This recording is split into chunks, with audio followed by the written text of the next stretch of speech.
हरिः ॐ शं नो मित्रस्यं वरुणः शं नो भवत्वर्यमा शं न इन्द्रो बृहस्पतिः शं नो विष्णुरुक्रमः नमो ब्रह्मणे नमस्ते भायो त्वमेव प्रत्यक्षं ब्रह्मासि त्वामेव प्रत्यक्षं ब्रह्म वदिष्यामि ऋतं वदिष्यामि सत्यं वदिष्यामि तन्मामवतु तद्वक्तारमवतु अवतु माम् अवतु वक्तारम् ॐ शान्ति शान्ति शान्तिः. The scope of the subject మనం అది పూర్తి చేసుకున్నాం. ఇప్పుడు త్రీ గ్రేట్ సెంటర్స్ అనే చాప్టర్లోకి వెళ్తున్నాం. మనం అనుకున్నాం కదా, మనం ఇక్కడి నుంచి స్పిరిచువల్ ఆస్ట్రాలజీ బుక్ డైరెక్ట్గా చెప్పుకుందాం అనుకున్నాం కదా. త్రీ గ్రేట్ సెంటర్స్ అంటే మూడు ప్రధానమైనటువంటి మహోన్నతమైన కేంద్రాలుగా అర్థం చేసుకోవచ్చు. In the previous chapter we have postulated that there are three great centers of force for a disciple who has attained the fourth stage of unfolding. అంటే నాలుగవ స్థితి స్టేజ్ చేరుకున్నటువంటి ఒక డిసైపుల్, ఒక శిష్యుడి తాలూకు సాధకుడి తాలూకు జీవితంలో ఈ మూడు కేంద్రాలు ఎలా పనిచేస్తాయనేది మనం చెప్పుకున్నాం. These three forces form the solar, the lunar and earth principles. అంటే చంద్రాత్మకమైన సూర్యాత్మకమైనటువంటి పదార్థమైనటువంటి మూడు ప్రిన్సిపల్స్గా ఎలా పనిచేస్తాయి. అదే కొంచెం వెనక్కి వెళ్తే సన్ అండ్ మూన్ అంటే చంద్రుడు సూర్యుడు లగ్నం ఎలా పనిచేస్తాయి. ఈ చంద్రుడు సూర్యుడు లగ్నం అనేటటువంటి మన జాతకంలో గ్రహాలుగా కాకుండా ఈ చంద్రుడికి సూర్యుడికి ఈ పృథివీకి మూడిటికి ఉండేటటువంటి బ్యాక్గ్రౌండ్ ప్రిన్సిపల్స్ ధర్మాలు ఏంటి, ఆ ధర్మాలు ఎట్లా పనిచేస్తుంటాయని ముందు చెప్పుకున్నాం మనం. అలాగే గ్రహ అధిదేవతలు వాళ్ళ ధర్మాలు ఎలా పనిచేస్తాయని కూడా మనం చెప్పుకున్నాము. ఈ సాధనలో ఈ స్టేజ్ వరకు వచ్చినటువంటి సాధకులు కానీ శిష్యులు కానీ వాళ్ళ జీవితంలో జాతక చక్రంలో ఉండేటటువంటి గ్రహ దశలు కానీ ఆర్ రాశి చక్రంలో ఉండేటటువంటి గ్రహాల తాలూకు గమనం గ్రహ గతులు కానీ పనిచేయవు. వాళ్ళపైన గ్రహ ధర్మాలు మాత్రమే పనిచేస్తాయి సుమా అని కూడా మనం చెప్పుకున్నాం. ఒకసారి రిపీట్ చేస్తున్నాను మీకు నేను. These three forces form the solar, the lunar and the earth principles. A principle differs from a planet in that a planet is the result of a principle and the principle is the cause of that particular planet in any solar system. ఈ sentence ఎంత కాంప్లికేటెడ్గా కాదు, ఎంత డెప్త్లో ఉందో చూడండి. A principle differs from a planet, ఇది a principle differs from a planet. ఇది ఇలాంటి పుస్తకాలు చదువుకునేటప్పుడు ఎవరైనా చాలామంది అడుగుతాం, మనం చదువుకున్నారా పుస్తకాలు అంటే ఆ పుస్తకం మొత్తం నేను పూర్తి చేస్తానని చెప్తారు. ఎంతకాలం పట్టింది అని అడిగితే ఎంత సార్ రోజుకు 10 పేజీలు చొప్పున ఒక 15 రోజులు పట్టింది సార్, లేదా 20 రోజులు పట్టింది సార్. అసలు మాస్టర్ లాంగ్వేజ్ చాలా అద్భుతంగా ఉంటుంది సార్, అసలు చదువుతుంటే అట్లా అందులో కరిగిపోతాం సార్ అని చెప్తూ ఉంటారు. నిజమే కరిగిపోతుంటారు, వాళ్ళు కరిగిపోతున్నాం అని చెప్తే మనకు కాదన్నా కుదరదు కదా. కానీ నేను ఎవరైతే సిన్సియర్గా ఈ సైన్సెస్ని ఈ సబ్జెక్ట్స్ని ముఖ్యంగా మాస్టర్ గారి తాలూకు బుక్స్ చదువుకుంటున్నారో లాంగ్వేజ్ ఈజీగా ఉంటుంది, అర్థం చాలా నిగూఢంగా ఉంటుంది. ఎక్కడ ఏ సెంటెన్స్ కాదు, ఏ వర్డ్ మిస్ అయిపోయినా ఆ మీనింగ్ మొత్తం మీరు మిస్ అయిపోతారు, అసలు కాన్సెప్ట్ మొత్తం మీరు మిస్ అయిపోతారు, ఆ ప్రిన్సిపల్ మొత్తం మీరు మిస్ అయిపోతారు. అది నేను చాలా మాటలు రిపీట్ ఎందుకు చేస్తుంటానంటే చాలామంది అక్కడ మిస్ అయిపోతుంటారు. ఎందుకంటే ఇంగ్లీష్ బాగుంటుంది, తెలుగు బాగుంటుంది, అలా వెళ్ళిపోతూ ఉంటుంది, అది అర్థమవుతున్నట్టుగా ఉంటుంది కానీ అర్థం కాదు. అది ఏం చెప్తున్నారు, a principle differs from a planet. గ్రహం వేరు, ఒక ధర్మం వేరు, ఒక ప్రిన్సిపల్ వేరు, సంబంధం లేదు అని చెప్తున్నారు. In that a planet is the result of a principle. In that the planet is the result of a principle. ఆ గ్రహమే ఒక ధర్మం తాలూకు ప్రభావంతో వచ్చింది. అది అది గ్రహం ధర్మంతో కూడి పుట్టింది గ్రహం. అది ధర్మం గ్రహం కాదు, గ్రహం ధర్మంలో నుంచి పుట్టిందని తెలుసుకోవాలి. ద రిజల్ట్ ఇది. తర్వాత అండ్ ద ప్రిన్సిపల్ ఈ the cause of that particular planet in any solar system. ఏ సౌర కుటుంబంలో అయినా గ్రహం ఏంటి అన్నట్లయితే ఆ గ్రహం ఏ ధర్మం అయితే బ్యాక్గ్రౌండ్లో ఉందో దానిలో నుంచి వచ్చినటువంటిదే ఈ గ్రహం సుమ. అది ఏ ప్లాంట్ ఏ సౌర కుటుంబంలో అయినా సరే అని చెప్తున్నారు. అది గ్రహం తాలూకు ధర్మం, మూలధర్మం. ధర్మం అంటే మూలధర్మం వేరు, గ్రహం వేరు. గ్రహం అంటే మన కంటికి కనిపించేటటువంటిది. ఇది ఒక ప్రిన్సిపల్తో ఈ రూపం కట్టుకుంది. ఆ ధర్మం తాలూకు రిజల్ట్గా ఇది వచ్చింది. రాముడి గురించి మనం చెప్పుకుంటున్నాం. రాముడు ఒక రూపం. రాముడి ధర్మం ఏంటి? ఏకపత్ని వ్రతం ఆయన ధర్మం. అది ధర్మరాజు ధర్మం ఏంటి? ఆయనకి అబద్ధాలు చెప్పడు. ఆయన ధర్మం అది. రాముడి పితృవాక్య పరిపాలన ఆయన ధర్మం అది. దుష్ట శిక్షణ ఆయన ధర్మం అది. ఆ ధర్మాలు రాముడి కన్నా ముందు నుంచే ఉంటాయి. రాముడితోనే ఆ ధర్మాలు రావు. ఆ ధర్మాన్ని తీసుకుని రాముడు భూమి మీదకి వస్తాడు. ఆ ధర్మాన్ని తీసుకుని కృష్ణుడు భూమి మీదకి వస్తాడు. ఒక ధర్మం తీసుకుని దత్తాత్రేయుడు భూమి మీదకి వస్తాడు. ఒక ధర్మాన్ని తీసుకుని మహాత్ములు భూమి మీద పుడతారు. మహాత్ముడు వేరు, ధర్మం వేరు అని కాకుండా ధర్మమే మహాత్ముడిగా రూపుకట్టుకుని వచ్చినప్పుడు ఏ భూమి మీద, ఏ గ్రహం మీద, ఏ భూమి మీద పుడతారో అక్కడుండేటటువంటి వాతావరణం కానీ అక్కడుండేటటువంటి ఆ ప్రభావం కూడా వాళ్ళ మీద పడవచ్చు. చాలా పెద్దవాళ్ళ మీద పడదు, కానీ చాలామంది మీద పడుతూ ఉంటుంది. అదొక పెద్ద సైన్స్. అందులోకి వెళ్తే ఎక్కడికో వెళ్ళిపోవాలి మనం. అందువల్ల ఆ ధర్మమే వాళ్ళుగా ప్రవర్తిస్తున్నప్పుడు వాళ్ళని ధర్మస్వరూపులని వాళ్ళు అంటారు. అంటే ఏంటి? ధర్మస్వరూపంగా వాళ్ళు పుట్టారు, ఆ ధర్మంతోనే వాళ్ళు ప్రవర్తిస్తారు. వాళ్ళని మనం ధర్మస్వరూపులు అనాలి తప్ప ఎవడ పడితే వాడికి ఏదో మన సన్మాన పత్రాలు రాసి ఈయన ధర్మస్వరూపులు, సత్యస్వరూపులు రాస్తాం కదా, అట్లా రాయకూడదు. సో ఇక్కడ గ్రహం వేరు, గ్రహం రూపం అది ఒక ధర్మంలోంచి వచ్చిందని మనం తెలుసుకోవాలి. అందుకే మనం కూడా పెద్ద పెద్ద ధర్మాలు మనం పెట్టుకుని ధర్మస్వరూపంగా మనం జీవించలేకపోవచ్చును, కానీ చిన్న చిన్న ధర్మాలు పెట్టుకోవాలి మనం. ఏదో ఒక వర్చ్యూ, ధర్మం దాకా వెళ్ళొద్దండి. వర్చ్యూ ఒక సుగుణం, ధర్మం దాకా పోవద్దు. మనం అక్కడ దాకా మనం పోలేము. ఒక వర్చ్యూ, ఒక సుగుణం మన జీవితంలో పెట్టుకోవాలి. మంచి అలవాటు మన జీవితంలో పెట్టుకోవాలి. చిన్న ప్రిన్సిపల్ మన జీవితంలో పెట్టుకోవాలి. ప్రతిరోజు ఈవినింగ్ ఇవన్నీ దృష్టిలో పెట్టుకుని ప్రతిరోజు తప్పనిసరిగా 6 గంటలకు ప్రేయర్ చేయండి, సాయంకాలం 6 గంటలకు ప్రేయర్ చేయండి అని చెప్తారు. ప్రతిరోజు ఒకే సమయానికి లేవండి అని చెప్తారు. ప్రతిరోజు ఒకే సమయానికి భోజనం చేయండి అని చెప్తారు. ప్రతిరోజు ఒకే సమయానికి నిద్రపోండి అని చెప్తారు. ఇవి చిన్న అలవాట్లు మనం చేసుకుంటే లైఫ్లో పెద్ద పెద్ద వాటిల్లోకి వెళ్ళడానికి మనకి అవకాశం దొరుకుతుంది. ఈ చిన్న వాటిల్నే మనం చేసుకోలేకపోయినప్పుడు పెద్ద పెద్ద ధర్మాల్లోకి, ప్రకృతి ధర్మాల్లోకి, సృష్టి ధర్మాల్లోకి ఎట్లా వెళ్ళడానికి మనకు అవకాశం కుదురుతుంది? ఎట్లా సాధ్యమవుతుంది? అసలు ఉత్తినే మాటలు చెప్తే సరిపోదు కదా.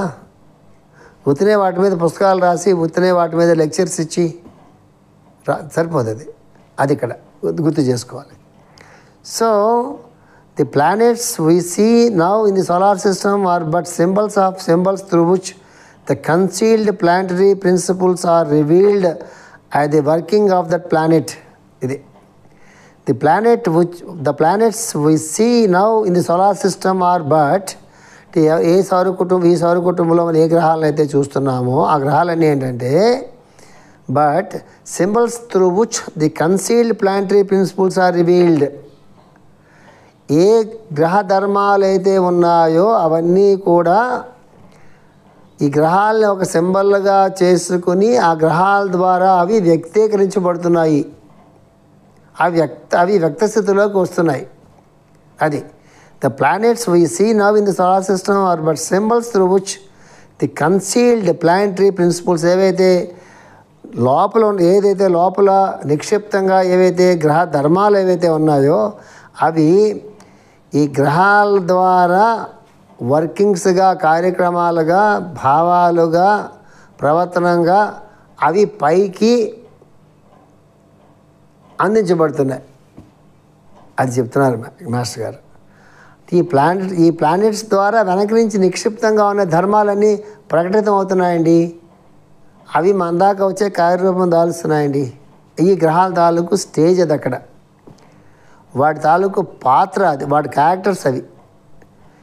These workings of the planets form but an allegory of the life which is concealed in the planet as a principle and revealed through incidents.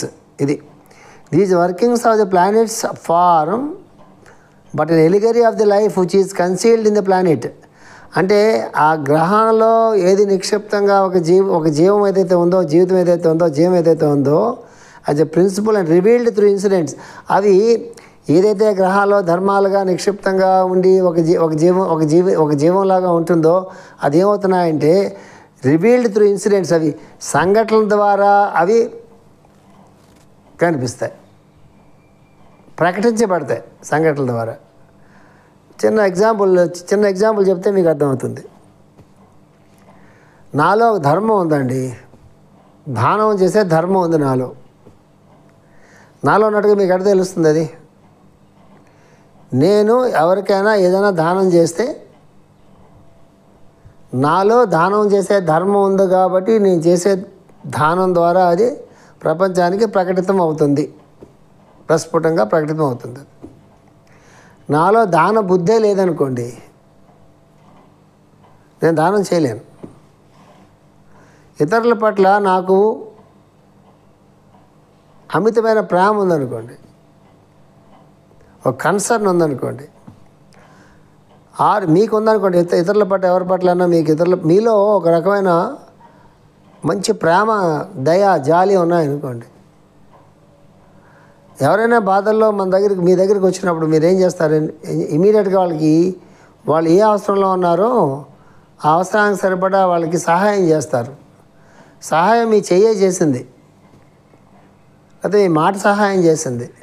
కానీ వెనకేముంది? ఇతరులకి సహాయం చేయాలనేటటువంటి ఒక ధర్మం, ఒక లక్షణం, ఒక ప్రిన్సిపల్ మీలో ఉన్నది. అది మీ చేతల ద్వారా అది ప్రకటితం అవుతుంది. అట్లాగే ప్రతి గ్రహానికి ఒక ధర్మం అనేది దాంట్లో నిక్షిప్తంగా ఉంటుంది. అది కొన్ని కార్యక్రమాల ద్వారా పైకి ప్రకటితం అవుతుంది సుమా అని చెప్తున్నారు. ఇది చిన్న ఎగ్జాంపుల్ చెప్పాను, అది మీకు అర్థమవుతుందని నేను అనుకుంటున్నాను. ఇంతకన్నా బాగా అర్థం చేసుకుంటే ఇంతకన్నా బాగా మీరు అర్థం చేసుకోండి. These workings of the planets form but an allegory of the life which is concealed in the planet as a principle and revealed through incidents. ఎప్పుడూ కూడా ఇన్సిడెంట్స్ ద్వారానే రివీల్ అవుతాయి ఏ ప్రిన్సిపల్ అయినా. కాబట్టి త్రికరణ శుద్ధి అంటారు, ఆలోచన, మాట, చేత. అంటే మనలో ఏ సంకల్పం ఉందో అది ఆలోచన స్టేజ్లో ఉన్నప్పుడు మాట ద్వారా బయటకు వచ్చి చేతల ద్వారా అది ప్రకటితం అవ్వాలి. మీ మీద చాలా అభిమానం ఉందండి అని వాడు సహాయం కోరి వస్తే, నీ మీద చాలా అభిమానం ఉందయ్యా, నాకు చాలా బాధ్యత ఉందయ్యా, కానీ సహాయం చేయలేకపోతున్నానయ్యా అన్నాడు అనుకోండి, సహాయం చేయగల స్థితిలో ఉండి కూడా ఏంటి ఉపయోగం? ప్రతిరోజు కళ్ళు మూసుకుని మన ప్రేయర్లో చెప్పుకుంటాం కదా, లోకా సమస్త సుఖినో భవంతు, లోకా సమస్త సుఖినో భవంతు అని ప్రతిరోజు మనం చెప్పుకుంటూనే ఉంటాం. అదేంటి వాచ్యంగా మనం చెప్తూ ఉంటాం, కానీ ఆ సంకల్పం లోకాలన్నీ కూడా సమస్తం కూడా సుఖంగా ఉండాలి, శాంతిగా ఉండాలి అని చెప్పి సంకల్పం లోపల ఉండి పైకి చెప్పామనుకోండి, సరిపోతుందా? ప్రపంచం శాంతిగా ఉండాలంటే ఏం చేయాలో మన బాధ్యత మనం నిర్వర్తించాలి కదా. ప్రిన్సిపల్స్ అన్నీ కూడా ఇన్సిడెంట్స్గా పైకి అది ప్రకటన కావాలంటే భౌతిక ప్రభావం మళ్ళీ అదే సంకల్పం అంటే సూర్యుడు అనుకోండి, ఒక భావంగా బయటకు వస్తుందని చంద్రుడు అనుకోండి, చేతల్లోంచి బయటకు వస్తున్న లగ్నం అనుకోండి, పదార్థం కదా అది. అట్లా చెప్పి normally the sun, the moon and the earth are known only as planetary globes by the exotic students of astrology. In fact, these globes are the physical bodies of the planetary deputies in our solar system. ఈ చంద్రుడు కానీ, లేకపోతే ఈ భూమి కానీ, ఈ సూర్యుడు కానీ, ఇవన్నీ కూడా ప్లానటరీ గ్లోబ్స్ మాత్రమే. ఎక్సోటిక్ స్టూడెంట్స్ అంటే మామూలు అస్ట్రాలజర్స్కి, మామూలుగా బాహ్యంలో ఉండేటటువంటి మామూలుగా ప్రతిరోజు మనం మాట్లాడుకుంటామే చంద్రుడు సూర్యుడు గురించి, వాళ్ళకి అవి ప్లానటరీ అంటే ఏంటి? అది గ్రహ గోళాలు మాత్రమే, అవి గ్రహాలు మాత్రమే, బాడీస్ ఆఫ్ ది ప్లానెట్స్. అవి planet as a body, as a globe అది. by the exotic students at astrology. In fact, these globes are the physical bodies of the planetary deputies in our solar system. అవి భౌతికమైనటువంటి గ్రహ రూపాలు. వేటికి? Planetary deputies అంటే planetary ప్రిన్సిపల్స్కి. ఏ ధర్మాలు అయితే ఒక్కొక్క గ్రహానికి ఒక ధర్మం ఉంటుంది అనుకున్నాం కదా, ఆ ధర్మాన్ని దేవత అని చెప్తారని అనుకున్నాం కదా. దేవత అంటే ఒక ప్రిన్సిపల్ అనుకుంటున్నాం కదా, ఆ ప్రిన్సిపల్కి డిప్యూటీ మాత్రమే.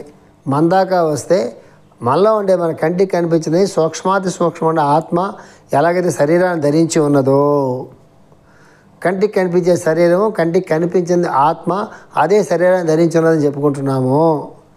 ఈ భూమి మన కంటికి కనిపిస్తుంది. ఈ భూమి మొత్తాన్ని పట్టి ఉంచేటటువంటి కేంద్రం ఉంది. ఆ కేంద్రాన్ని భూదేవి అంటున్నాము.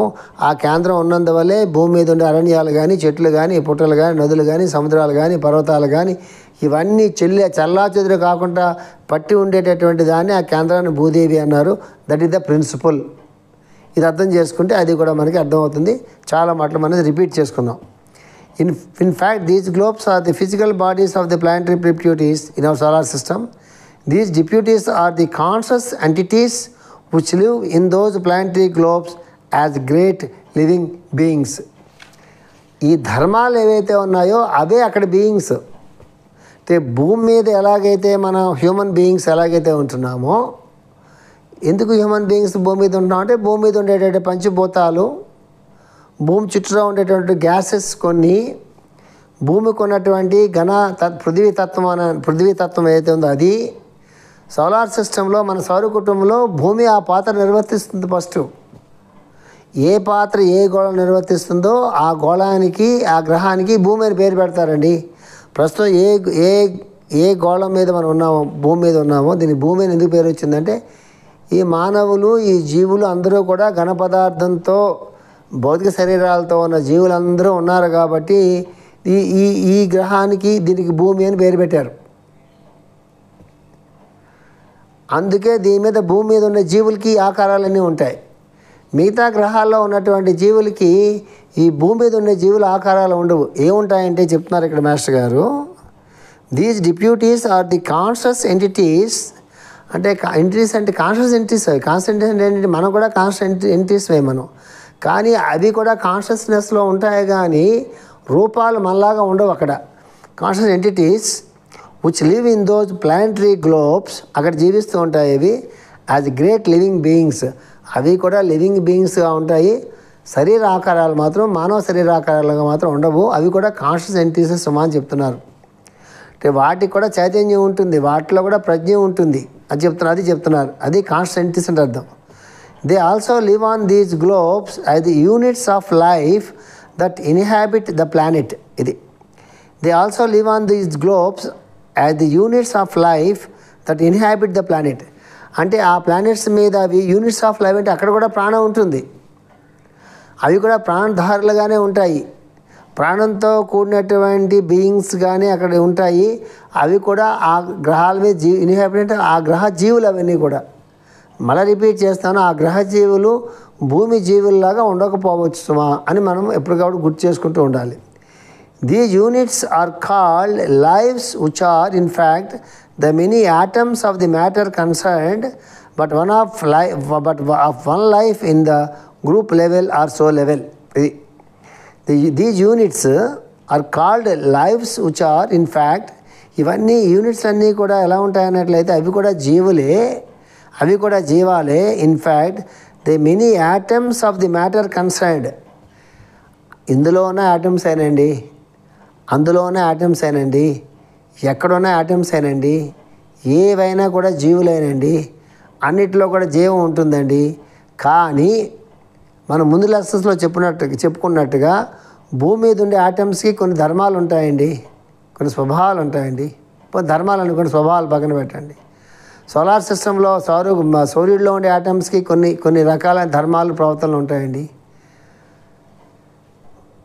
కుజగ్రహమో లేకపోతే బృహస్పతో బుధుడికి వచ్చేటప్పటికి ఆ గ్రహం మీద ఉండే ఆటమ్స్కి వాటి ప్రత్యేకత, వాటి ఇండివిజువాలిటీ, వాటి పర్సనాలిటీ వేరే ఉంటాయండి. మన ఇండివిజువాలిటీ పర్సనాలిటీగా ఆ ఇండివిజువాలిటీ పర్సనాలిటీని మనం మెజర్ చేయకూడదు. అక్కడ మన తాలూకు అవగాహన పరిధిని మనం పెంచుకోవాలి. These units are called lives which are in fact the many atoms of the matter concerned. అంటే పదార్థంతో ఉన్న అక్కడున్న పదార్థంతో కూడినటువంటి మ్యాటర్తో కూడినటువంటి ఆటమ్స్ అవి, but of one life in the group level are soul level. కానీ అన్నిటిలో ఉండేది ఒక లైఫే సుమా అని చెప్తున్నారు. ఎక్కడైనా అదే కరెక్ట్. ఒక లైఫే ఇన్ని ఆటమ్స్లో పనిచేస్తుంటుంది, ఇన్ని ఆటమ్స్ డిఫరెంట్గా పనిచేస్తుంటుంది. ఓ గ్రహం మీద ఒకలాగా పనిచేస్తుంటుంది. మాస్టర్ ఆల్రెడీ మనం చెప్పారు. అవి కూడా జీవులే సుమా అని గుర్తుపెట్టుకున్నప్పుడే లోకా సమస్త సుఖనోభవం అంటే సుఖనోభవంతో అంటే ఇన్ని లోకాలు సుఖంగా ఉండాలి అంటే కేవలం మన భూమి మీద ఉన్నటువంటి జీవులు, మన భూమి మీద ఉన్న మానవులే కాదు, ఇన్ని గ్రహాల మీద ఇన్ని సౌర కుటుంబాల్లో ఉన్నటువంటి ఇన్ని లోకాల్లో ఉన్నటువంటి భూమి కింద ఉండేటటువంటి 7 లోకాలు, భూమి పైన ఉండే 7 లోకాలు, ఈ 14 లోకాల్లో ఉన్నటువంటి అందరూ కూడా సుఖంగా ఉండాలి సుమా అని చెప్పి లోకా సమస్త సుఖనోభవం అని చెప్పి మనం మనస్ఫూర్తిగా అనుకుంటామే. అట్లాగే ఒకే ప్రాణం అది, ఒకే చైతన్యం అది, అదే అన్నింటిలో కూడా ఉంది సుమా అని మాస్టర్ గారు చెప్తున్నారు. మళ్ళీ నేను రిపీట్ చేస్తున్నాను. నా మనస్సు పట్టినంత వరకు, పట్టుకున్నంత వరకు, నేను అర్థం చేసుకున్నంత వరకు మాత్రమే నేను మీకు ఎక్స్ప్లెయిన్ చేయగలుగుతున్నాను. మాస్టర్ గారు నాకు తెలిసి నేను మీకు చెప్తున్న ఎక్స్ప్లెనేషన్ మీద ఇంకొక 5-6 స్థాయిలు పైన ఆయన మనసులో ఉండి ఉంటుంది. దీని తాలూకు మొత్తం సబ్జెక్ట్ అంతా కూడా అందులో నేను నాకున్నటువంటి స్థాయిలో నేను మీకు ఎక్స్ప్లెయిన్ చేయగలుగుతున్నాను.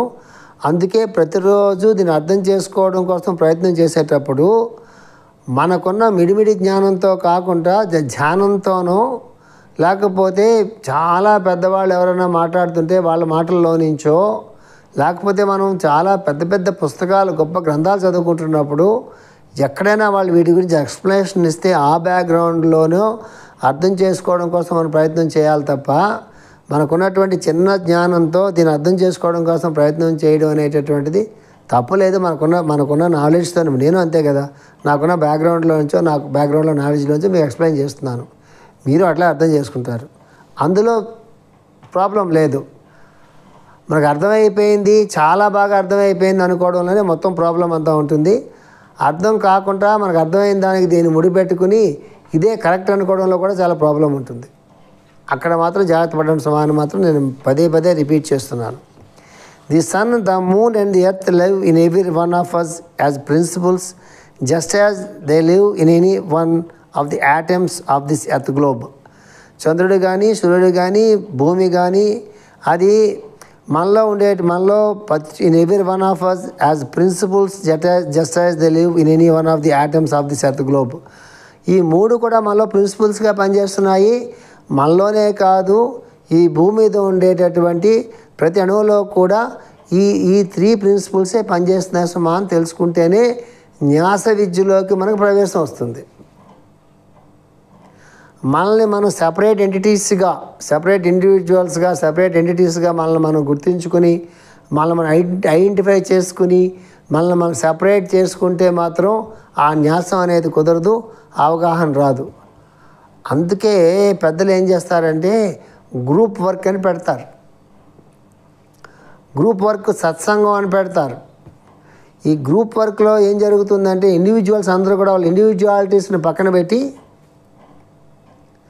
కామన్ వర్క్ గురించి అందరూ కూడా కామన్ థాట్ పవర్స్తో, కామన్ అండర్స్టాండింగ్తో అందరూ కలిసి పనిచేయాలి. కామన్ అండర్స్టాండింగ్తో ఇండివిజువాలిటీతో పనిచేయాలి. ఇండివిజువాలిటీస్తో పనిచేస్తే గ్రూప్ వర్క్ కాదు అది. కామన్ అండర్స్టాండింగ్తో పనిచేసినప్పుడే అప్పుడు ఇలాంటి ప్రిన్సిపల్స్ అన్నీ మనలో పనిచేయడం మొదలెడతాయని చెప్పి మనకి ఏం చెప్తారంటే గ్రూప్ వర్క్ చేయమంటారు. మనం గ్రూప్లో ఉండి కూడా ఇండివిజువల్స్గానే మనం పనిచేస్తూ ఉంటాము. అదే చిన్న పనులు కాబట్టి అక్కడ ఇబ్బంది ఉండదు, కానీ ఆ చిన్న పనులలో నుంచే పెద్దవి రావాలి. అది గుర్తుపెట్టుకోవాల్సింది. అంటే మనలో ఏవైతే sun and moon and earth principles పనిచేస్తున్నాయో ప్రతి అణువులో కూడా, ఈ భూమి మీద ఉన్న ప్రతి అణువులో కూడా పనిచేస్తున్నా సుమా అని చెప్తున్నారు మాస్టర్ గారు. In the human constitution which is but a potential solar system of an evolved atom, they live as the 3 great principles, the spirit, the invisible sun, the soul and the body. ఇది ఏం చెప్తున్నారు master గారు ఇక్కడ? మన దాకా వచ్చారు. మన దాకా వచ్చి ఏం చెప్తున్నారు? In the human constitution which is but a potential solar system of an evolved atom, చూడండి ఎంత బాగా చెప్తున్నారు. In the human constitution which is but a potential solar system of an evolved atom.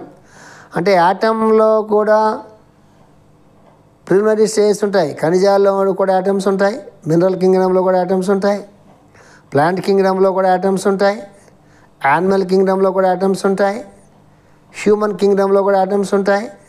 ప్రతి ప్లానెట్లో కూడా యాటమ్స్ ఉంటాయి. సూర్యుడిలో కూడా atoms ఉంటాయి.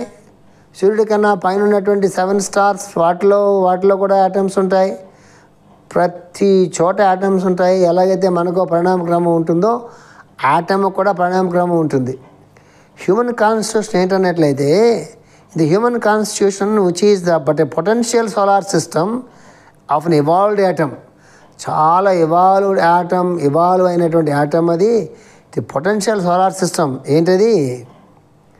They live as the 3 great principles. హ్యూమన్ కాన్స్టిట్యూషన్లో కూడా ఇవాల్వ్డ్ యాటమ్ అనేటటువంటిది ఈ పొటెన్షియల్ సోలార్ సిస్టమ్గా వచ్చినప్పుడు they live as the 3 great principles. ఇక్కడ కూడా 3 గ్రేట్ ప్రిన్సిపల్స్గా పనిచేస్తాయి సుమా అని చెప్తున్నారు. ఏవి? Sun, moon and earth. ఇన్ని లెవెల్స్లో చెప్తున్నారు చూడండి మాస్టర్ గారు. మామూలు జనరల్ హార్స్కోప్లో ఎట్లా పనిచేస్తాయి, ఇండివిజువల్ లెవెల్లో హార్స్కోప్స్ ఎట్లా పనిచేస్తుంది, పర్సనాలిటీ లెవెల్లో ఉండే హార్స్కోప్స్ ఎట్లా పనిచేస్తుంది, సోల్ లెవెల్లో ఉండే హార్స్కోప్లో ఎట్లా పనిచేస్తుంది, ప్లాంటరీ లెవెల్స్లో ఉంటే అది ఎట్లా పనిచేస్తున్నది, ఆటమ్స్లో ఈ 3 ప్రిన్సిపల్స్ ఎట్లా పనిచేస్తున్నాయి, సౌర కుటుంబంలో సూర్యుడిలో ఈ 3 ప్రిన్సిపల్స్ ఎట్లా పనిచేస్తున్నాయి, సౌర కుటుంబంలో నుంచి ఉన్నటువంటి ఎర్త్ మీద ఎవాల్వ్డ్ యాటమ్ అనేటటువంటిది ఒక ప్రిన్సిపల్గా అది ఒక హ్యూమన్ కాన్స్టిట్యూషన్లోకి వచ్చినప్పుడు, ఈ సోలార్ సిస్టంలో భూమి మీదకి వచ్చినప్పుడు ఎవాల్వ్డ్ యాటమ్ ఒక హ్యూమన్ కాన్స్టిట్యూషన్లోకి వచ్చినప్పుడు అక్కడ ఈ 3 ప్రిన్సిపల్స్కి ఎట్లా పనిచేస్తుందో అనేది మాస్టర్ చెప్తున్నారు.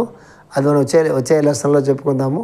స్వస్తి ప్రజాభ్య పరిపాలయంతాం న్యాయేన మార్గేణ మహీమహీషాః గోబ్రాహ్మణేభ్యో సోమస్తు నిత్యం లోకాః సమస్తాః సుఖినో భవంతు.